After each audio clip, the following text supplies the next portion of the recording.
بسم اللہ الرحمن الرحیم۔ السلام علیکم دوستو آپ جانتے ہیں کہ واقعہ معراج پر ہر مسلمان کا یقین ہے، مگر کیا یہ قرآن و حدیث سے ثابت ہوتا ہے؟ کیا واقعی رجب کے مہینے میں یہ سب کچھ ہوا؟ کیا واقعی 27ویں رات کو عبادت کرنی چاہیے؟ ڈاکٹر ذاکر نائک، مفتی طارق مسعود، مفتی مینک اور مفتی عاصم سمیت علماء کرام کی اس معاملے پر کیا رائے ہے؟ ٹیم ہم قدم آج یہ پورا معاملہ آپ کے سامنے رکھنے جا رہی ہے۔ عام طور پر لوگ اسلام کا مذاق اڑاتے ہوئے یہ سوال بھی کرتے ہیں کہ یہ کیسے ممکن ہے؟ آج سے سینکڑوں سال پہلے جب سفر کے جدید ترین ذرائع میسر نہیں تھے، ہوائی جہاز نہیں تھا، تو نبی کریم صلی اللہ علیہ وآلہ وسلم یہ کیسے ممکن ہے کہ وہ مکہ سے لے کر یروشلم یعنی کہ اسرائیل یا پھر وہاں پر واقع مسجد اقصی تک کا سفر صرف ایک رات میں کر سکتے ہیں؟ سائنٹیفکلی یہ کیسے ممکن ہے؟ اور ڈاکٹر ذاکر نائک ہر بات کا سائنٹیفک جواب دیتے ہیں۔ اس معاملے پر ڈاکٹر ذاکر نائک نے کیا جواب دیا؟ ٹیم ہم قدم یہ پورا معاملہ آپ کے سامنے بیان کرنے جا رہی ہے۔ آپ سے التماس ہے کہ اس ویڈیو کو غور سے دیکھیے اور سنیے تاکہ آپ واقعی جان سکیں کہ آخر یہ معاملہ ہے کیا۔ مسلمانوں کو جب کسی بھی معاملے پر تحقیق کرنا ہوتی ہے تو سب سے پہلے قرآن پاک کا رجوع کیا جاتا ہے کہ قرآن پاک اس معاملے پر کیا کہتا ہے۔ تو دوستو معلوم ہوا ہے کہ قرآن پاک کی سورہ اسراء چیپٹر نمبر 17 آیت نمبر 1 میں اللہ تعالیٰ نے اس واقعے سے متعلق بیان فرمایا ہے۔ ترجمہ: اور تمام تعریفیں اس اللہ کے لیے جس نے اپنے نبی محمد صلی اللہ علیہ وآلہ وسلم کو مسجد حرام سے مسجد اقصی کا سفر کروایا، وہ بھی ایک رات میں۔ بے شک اللہ تعالیٰ دیکھنے اور سننے والا ہے۔ دوستو قرآن پاک کی اس آیت کے مطابق واقع معراج اس آیت سے ثابت ہو جاتا ہے، کیونکہ اللہ تعالیٰ قرآن پاک میں واضح طور پر ارشاد فرما رہے ہیں۔ مگر کیا احادیث بھی اس معاملے پر ایسا ہی بیان دیتی ہیں؟ جی ہاں دوستو، احادیث سے بھی یہ بات واضح ہو چکی ہے کہ اسلام کی تاریخ میں نبی کریم صلی اللہ علیہ وآلہ وسلم کے ذریعے واقع معراج ہوا تھا۔ مگر سوال دو پیدا ہوتے ہیں۔ پہلا یہ کہ آخر اللہ تعالیٰ نے نبی کریم صلی اللہ علیہ وآلہ وسلم کو اپنے پاس کیوں بلایا اور یہ پورا واقعہ کیوں ہوا؟ اور دوسرا اہم سوال یہ، کیا یہ واقعی رجب کے مہینے میں ہوا؟ کیا یہ واقعی رجب کی 27 تاریخ کو ہوا؟ کیونکہ اس دور کے مسلمان رجب کی 27 تاریخ کو واقع معراج کی رات سمجھ کر شب معراج کے طور پر مناتے ہیں، اور اس رات بہت سی عبادات کی جاتی ہیں۔ اگر یہ واقعہ رجب کے مہینے میں اور 27 رجب کو نہیں ہوا، یوں تو مسلمانوں کی سبھی عبادات خدا نخواستہ رائے گاں جا سکتی ہیں۔ دوستو یہی سوال ڈاکٹر ذاکر نائک سے بھی ایک موقع پر پوچھا گیا تھا۔ ڈاکٹر ذاکر نائک نے اس معاملے پر کیا کامنٹ کیا، پہلے وہ آپ کے سامنے رکھتے ہیں اور پھر دیگر سوالوں کے جواب کی جانب بڑھیں گے۔ جب ڈاکٹر ذاکر نائک سے پوچھا گیا کہ کیا یہ واقع معراج حقیقی تھا، اللہ تعالیٰ کی جانب سے یہ روحانی واقعہ تھا، یا اصل میں فزیکلی یعنی کہ اپنے جسم اور وجود کے ساتھ نبی کریم صلی اللہ علیہ وآلہ وسلم نے مسجد حرم سے مسجد اقصی تک کا سفر کیا تھا، یا پھر یہ صرف تصوراتی یا خیالی طور پر تھا؟ ڈاکٹر ذاکر نائک اس معاملے پر بڑے واضح الفاظ میں کہتے ہیں کہ یہ واقعہ قرآن پاک سے واضح ہے، اور نبی کریم صلی اللہ علیہ وآلہ وسلم کا یوں سفر کرنا ہم مسلمانوں کے لیے ایک معجزہ ہے، اور آج تک سائنسی لحاظ سے یہ ثابت نہیں ہو سکا، مگر یقین ہے کہ آنے والے دور میں سائنس یہ بات ضرور مانے گی۔ لیکن ڈاکٹر ذاکر نائک یہ مانتے ہیں کہ مختلف علماء کرام کے اس معاملے پر مختلف آراء ہیں۔ The night journey, was it physical or was it spiritual? And I'm aware that there are some scholars who do differ, but the Quran says in Surah Isra chapter number 17 verse number 1 that the beloved Prophet Muhammad sallallahu alaihi wasallam was taken from Masjid Haram to Masjid Aqsa, that the furthest mosque.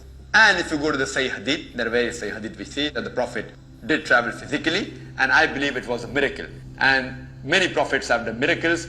This also was a miracle of the beloved Prophet. He traveled physically and he ascended unto the heavens.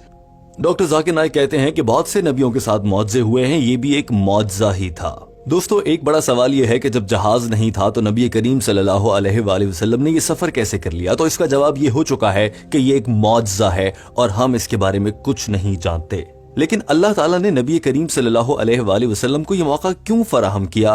ہو سکتا ہے کہ اس کا ایک مقصد یہ ہو کہ اس دور کے اور موجودہ دور کے انسانوں کو یہ بتانا کہ اللہ تعالیٰ کی ذات سب پر قادر ہے اور وہ کچھ بھی کر سکتا ہے، اور بے شک ایسا ہے۔ لیکن ایک اور مفتی کرام کی جانب سے بیان کیے گئے بیان کے مطابق اللہ تعالیٰ نے جب یہ دیکھا کہ ایک ہی سال میں نبی کریم صلی اللہ علیہ وآلہ وسلم کے چچا حضرت ابو طالب اور نبی کریم صلی اللہ علیہ وآلہ وسلم کی زوجہ حضرت خدیجہ رضی اللہ تعالی عنہا نے دنیا سے پردہ فرما لیا، تو اس موقع پر اللہ تعالیٰ نے نبی کریم صلی اللہ علیہ وآلہ وسلم کی خوشیوں کو بحال کرنے کے لیے انہیں یہ موقع دیا اور انہیں جنت کی سیر کروائی۔ According to the most right view, preceded the migration, most likely on the 10th year, after the death of Khadija and Abu Talib, the Prophet's uncle. So the Prophet ﷺ was entertained by Allah subhanahu wa ta'ala after he was heard during the journey of Al-Ta'if, etc., by taking him in a night journey from Al-Bayt al-Haram in Mecca to Jerusalem overnight, where he led.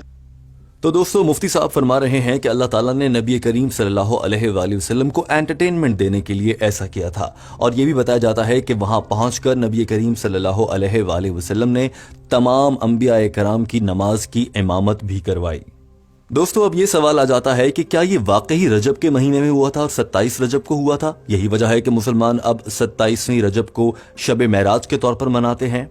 اس معاملے پر بین الاقوامی عالم اور مفتی عاصم بھی رائے دیتے ہیں، اور وہ یہ کہتے ہیں کہ وہ اس معاملے پر مکمل یقین رکھتے ہیں کہ واقع معراج ہوا تھا، لیکن رجب کی کیا تاریخ تھی اس حوالے سے کچھ نہیں کہا جا سکتا۔ Out took place. It's a reality, it's a fact. We believe in that. Did it happen in Rajab? We don't know.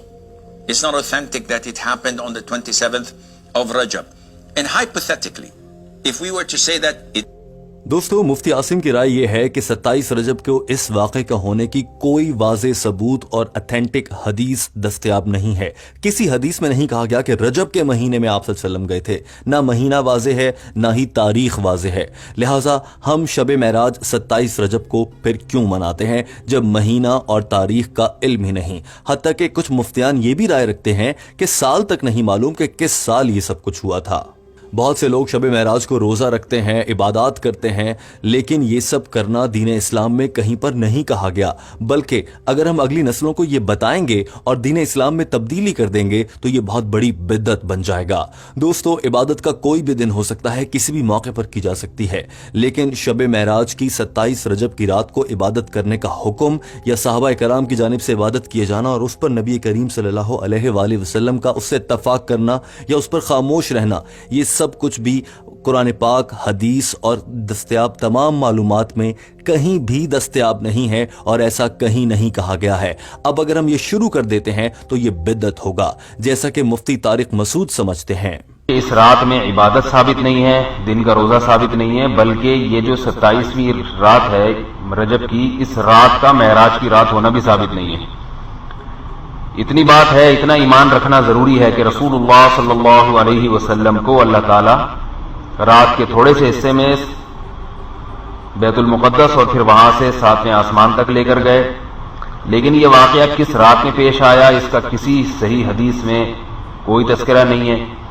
دوستو ٹیم ہم قدم نے جب تحقیق کی ہے تو معلوم ہوا ہے کہ 36 سے زیادہ مختلف علماء ہیں جو اس معاملے پر مختلف رائے رکھتے ہیں، لہٰذا 36 خیالات موجود ہیں کہ 27 کو ہوا تھا، 26 کو ہوا تھا، رجب تھا، شوال تھا یا مہینہ کیا تھا۔ اس معاملے پر مسلمانوں کو علم نہیں ہے، اور لہٰذا ہم یہ نتیجہ نکالتے ہیں کہ شب معراج واقعہ ضرور ہوا ہے، کیونکہ یہ قرآن پاک میں بیان کیا گیا ہے اور اس سے خدا نخواستہ کوئی شخص جھٹلا نہیں سکتا، اور یہ اللہ کے بڑے معجزات میں سے ایک معجزہ ہے جو اس نے اپنے پیارے نبی صلی اللہ علیہ وآلہ وسلم کو عطا فرمایا۔ اس واقعے سے انکار ممکن نہیں ہے، لیکن کیا عبادت 27ویں رجب کو ہی کرنی ہے؟ یہ ضروری نہیں ہے۔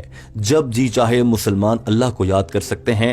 رجب کے بعد رمضان کا مہینہ آتا ہے جس میں اللہ تعالیٰ نے آخری عشرہ پورا عبادت کی راتوں کے لیے مختص کیا ہے، اور اس میں سے لیلۃ القدر کو تلاش کرنے کو کہا گیا ہے۔ ان راتوں میں بھی مسلمان عبادت کر سکتے ہیں۔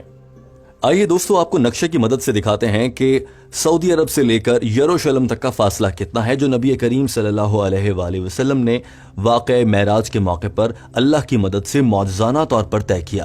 تو دوستو آپ یہاں پر دیکھ سکتے ہیں کہ سعودی عرب کے شہر جدہ کے قریب مسجد حرام واقع ہے۔ وہاں سے نکل کر اگر سمندر کے کنارے کے راستے ہوتے چلا جائے تو آپ اسرائیل اور وہاں پر یروشلم کے علاقے میں مسجد اقصی پہنچ جاتے ہیں۔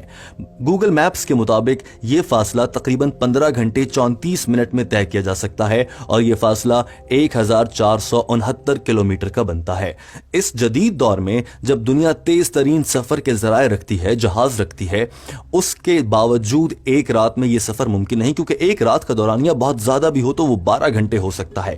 لہٰذا دوستو ہم مسلمانوں کا یہ پکا یقین ہے کہ اللہ تعالیٰ کی جانب سے معجزانہ طور پر اپنے نبی کو یہ سیر کروائی گئی، یا اپنے نبی کو یہاں سے مسجد اقصی تک کا سفر کروایا گیا، اور اس میں کوئی سائنٹیفک ثبوت موجود نہیں ہے، نہ ہی ہمیں بطور مسلمان تلاش کرنے کی ضرورت ہے،